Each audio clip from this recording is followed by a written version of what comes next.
तो सर आपने जैसे बोला कि बोटॉक्स 4 से 6 महीने में रिवर्स हो जाता है, Yes. फिलर 1 से 1.5 साल। यस। तो क्या ब्रेस्ट इम्प्लांट्स की भी सेलेक्टिव लाइफ होती है कि वो परमानेंट होता है?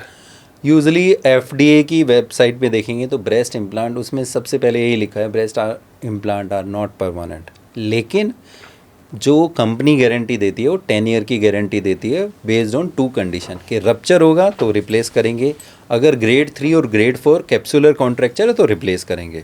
लेकिन जो हमने देखा है इसका मतलब ये नहीं है कि जैसे अभी हम मोबाइल फ़ोन है या कोई भी चीज़ नॉन लिविंग चीज़ है, चाहे माइक है कुछ भी है, तो उसकी एक लिमिटेड शेल्फ लाइफ रहेगी। अगर मोबाइल की, आईफोन की गारंटी 1 ईयर है, इसका मतलब ये नहीं कि 1 ईयर तक ही चलेगा। टीवी की गारंटी अगर 2 ईयर है, 3 ईयर, तो इसका मतलब ये नहीं है कि वो 3 ईयर के बाद उसको फेंक देंगे। तो ब्रेस्ट इम्प्लांट ऐसा नहीं है कि 10 ईयर्स में हमें रिप्लेस करना पड़ेगा, ऐसा ज़रूरी नहीं है। अगर ये प्रॉपर साइज़ हम चूज़ करें, प्रॉपर पेशेंट चूज़ करें और पेशेंट मेंटेन करें, अगर ओवर वेट नहीं हो रहा है या फिर बहुत ज़्यादा वेट भी गेन नहीं कर रहा है, वेट लॉस भी नहीं कर रहा है, तो लाइफ टाइम रहेगा वो बेसिकली।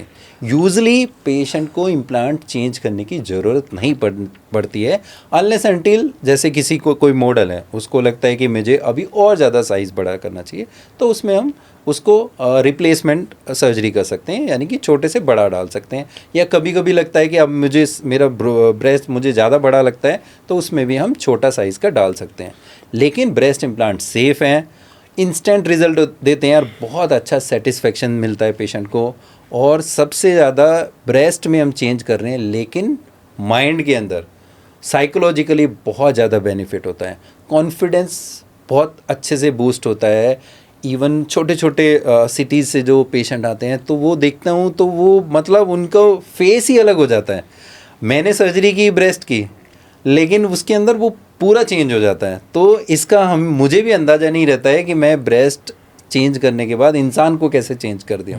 एक फिजिकल अपीयरेंस बहुत मैटर करती है। और फीमेल के लिए पता नहीं कुछ जो भी फीमेल कराती है तो बहुत ज़्यादा मतलब बहुत टाइम से सोचती रहती हैं, ड्रेसेस नहीं आती है, फंक्शन में नहीं आता है, और फिर मे बी जो उनके पार्टनर हैं वो सेटिस्फाई फील नहीं करते हैं, तो उनके अंदर एक बहुत ज़्यादा लो कॉन्फिडेंस रहता है। एंड उसके बाद करने के बाद जब वो रिजल्ट देखती हैं तो इमोशनल अपलिफ्टमेंट बहुत ज़्यादा होती है। तो ये ब्रेस्ट से ज़्यादा ब्रेन में ज़्यादा असर करती है। तो यही एक हमें ग्रेटिफिकेशन है, सेटिस्फेक्शन मिलती है और यही मोटिवेट करती है जो हम सर्जरीज करते हैं। वो जो इन्फीरियोरिटी कॉम्प्लेक्स है, हाँ, वो खत्म हो जाता है, वो खत्म हो जाता है। पर मुझे इससे एक बड़ी इंपॉर्टेंट चीज़ समझ आई, क्योंकि मुझे रिलेट करना है कि अगर एक मेल ने फीमेल बॉडी में टर्न किया, ब्रेस्ट इम्प्लांट कराए, तो वो तो चलो रिप्रोड्यूस नहीं कर सकते, कुछ नहीं। एक फीमेल अगर इन्हेंस करा रहे हैं या चेंज करा रहे हैं, क्या वो ब्रेस्ट फीड कर सकते हैं उसके बाद? यस, ब्रेस्ट इम्प्लांट जो है ब्रेस्ट टिश्यू के ऊपर नहीं रखा जाता, ब्रेस्ट इम्प्लांट ब्रेस्ट टिश्यू के नीचे रखा जाता है। तो जो ब्रेस्ट टिश्यू है वो वैसा का वैसा रहता है। अच्छा। जो हमारी लैक्टेटिंग डक्ट्स हैं जहाँ से हमें मिल्क प्रोडक्शन होता है उसके ऊपर कोई इफेक्ट नहीं होता है। कोई इफेक्ट। सो फ्यूचर में प्रेगनेंसी में, फीडिंग में ब्रेस्ट इम्प्लांट से कोई दिक्कत नहीं आती है।